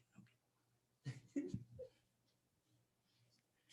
Sairam, Neha, Sairam, Sanjeev, and Rishi. I am, loss of words really. I have lots of words, but at the same time, I'm losing on where to start with. Of course, I met you in Prashanti, I met you in New Jersey, and these days, thanks to Zoom and all these virtual programs, your name has become, something like a chant, that, we chant Lord's name. So Thank you so much for being with us. In fact, honoring our request to be on this, very, very special occasion of Avatarhood Declaration Day. Um,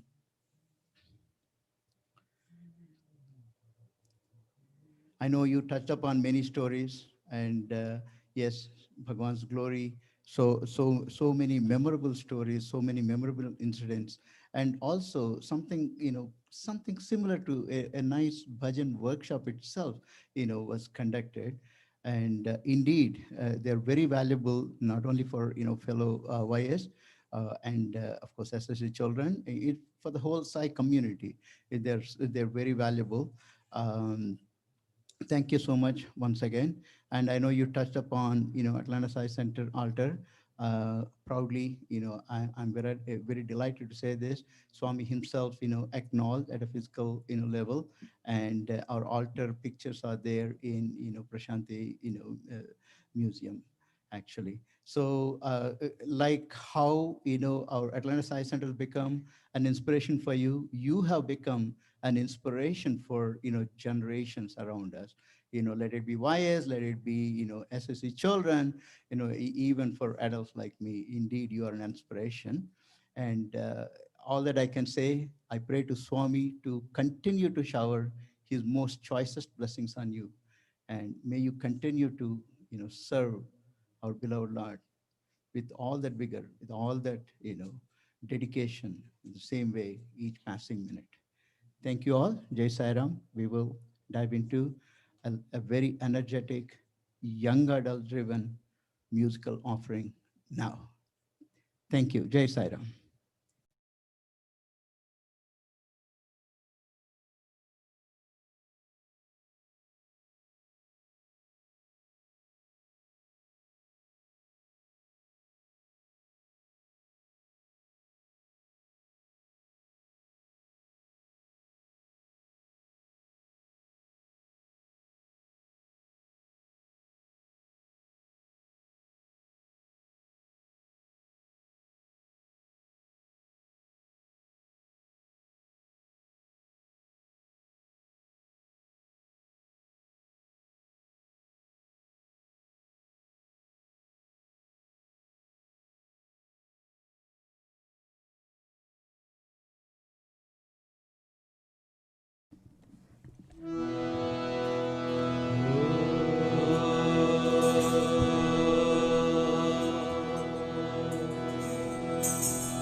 दीनदयाला संकटहारा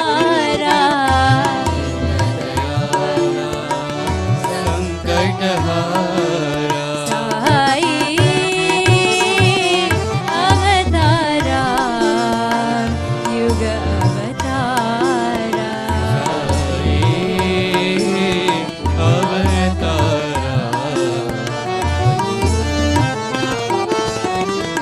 Sai Brahma Sai Vishnu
सर्वान्तर्यामी Sai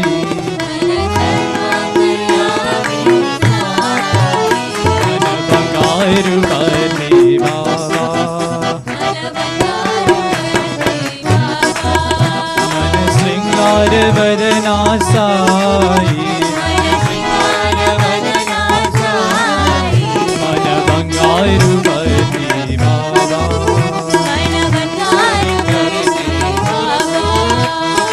अंतर्यामी बाबा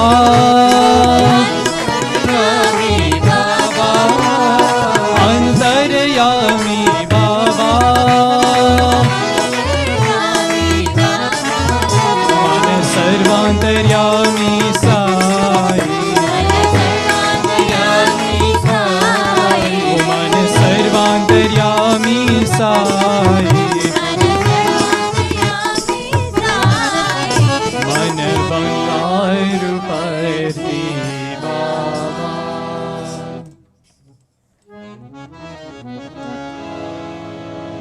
रामा रघुरामा रामा तुम हो आत्मा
घट घट वासी रामा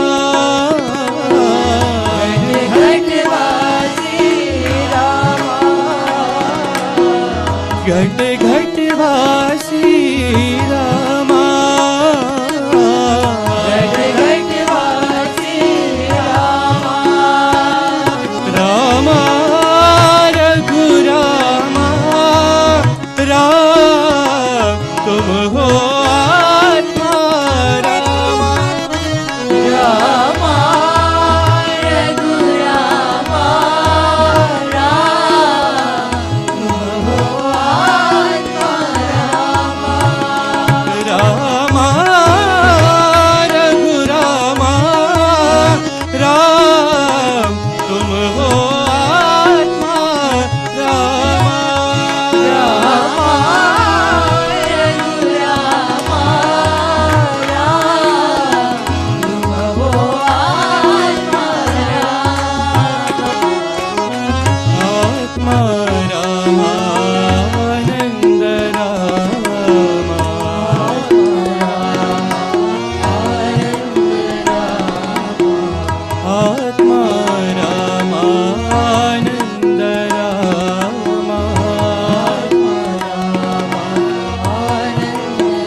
प्रभु निराकारी अल्लाह हे अवतारी प्रभु जन्म जन्म मेरे साथ रहो तुम सत्य साई भगवान।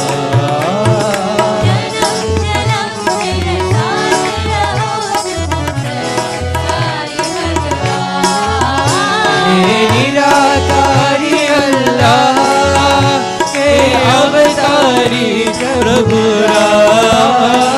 निराकारी अल्लाह हे अवतारी प्रभु नानक यीशु बुद्ध महावीर नानक यीशु बुद्ध महावीर सब है साई भगवान।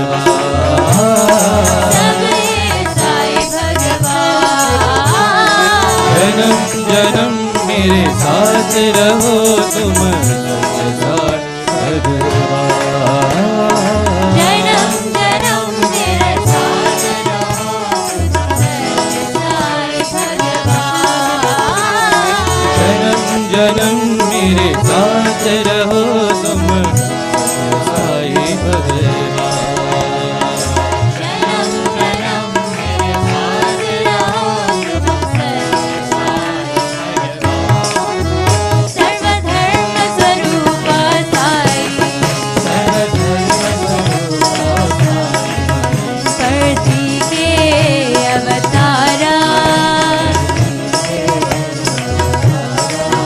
मेरे बाबा मेरे साई मेरे बाबा मेरे साई साई राम साई राम साई राम साई राम साई राम साई राम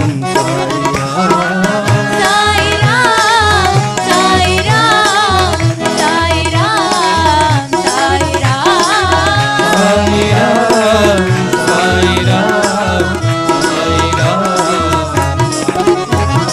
हिंदू मुस्लिम साई हिंदू मुस्लिम साई आते हैं तेरे द्वारे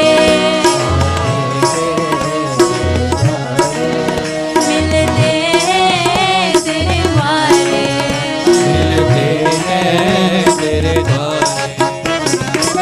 साई राम साई राम साई राम साई राम साई राम साई राम साई राम साई राम साई राम साई राम साई राम साई राम। जय हो साई राम जय हो साई राम जय हो साई राम हो साई राम साई राम सिंधुरा साई भैसी पूरी करवा।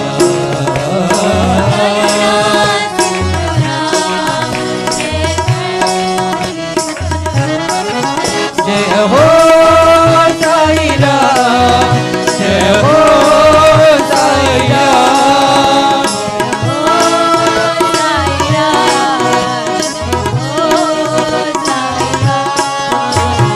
त्रेता युग में राम साई द्वापर युग में श्याम।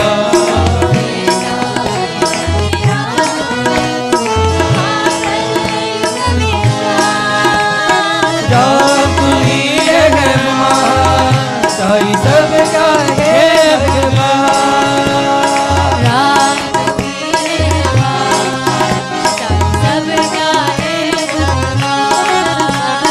कलयुग के रबरा साई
मनस भजरे गुरु चरणम दुस्तर भ्रम सागर तरणम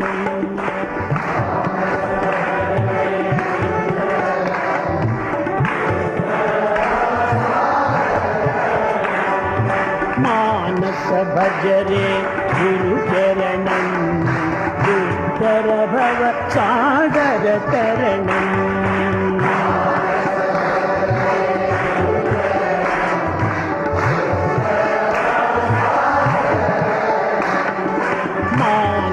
भजरे गुरु चरणम दुस्तर भव सागर तरणम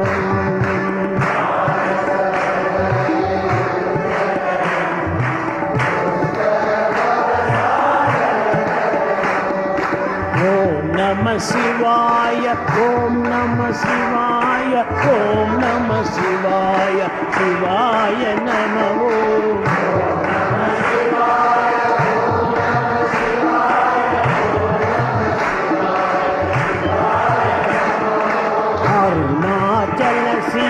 Arunachal Shiv Arunachal Shiv Arun Shiv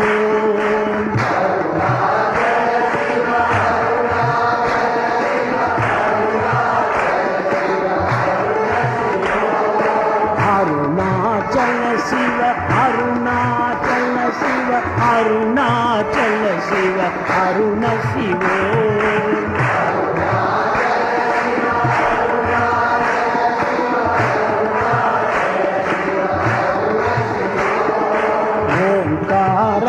Baba Omkaram, Baba Omkaram, Baba Om Namo Baba.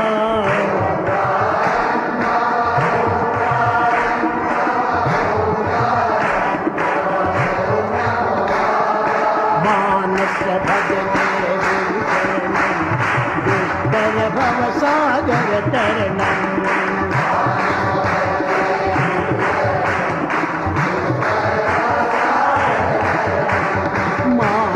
भजरे गुरु चरणम दुस्तर भव सागर तरणम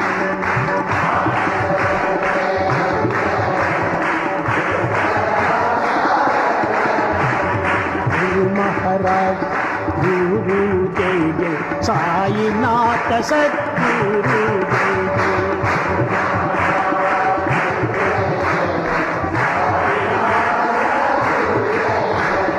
गुरु महाराज गुरु जय जय साईनाथ सद्गुरु जय जय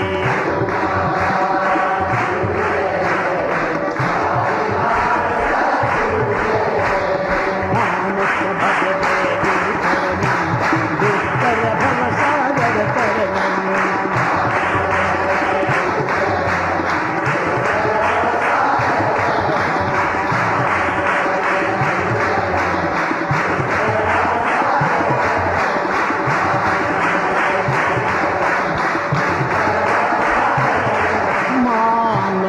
भजरे गुरु चरणम दुस्तर भव सागर तरणम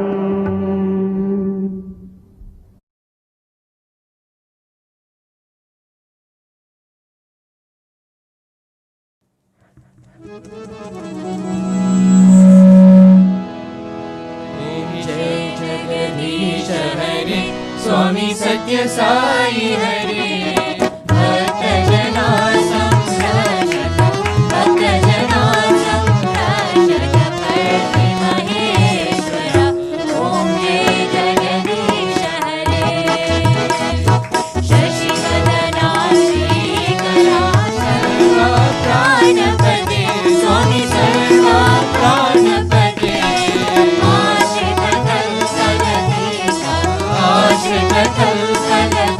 Kal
बोलो भगवान श्री सत्य साई बाबा जी की जय।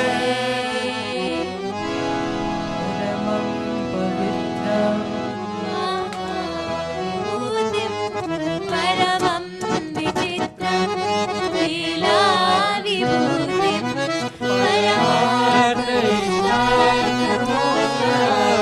परमार्थैश्वर्यमोक्षप्रदायिनीं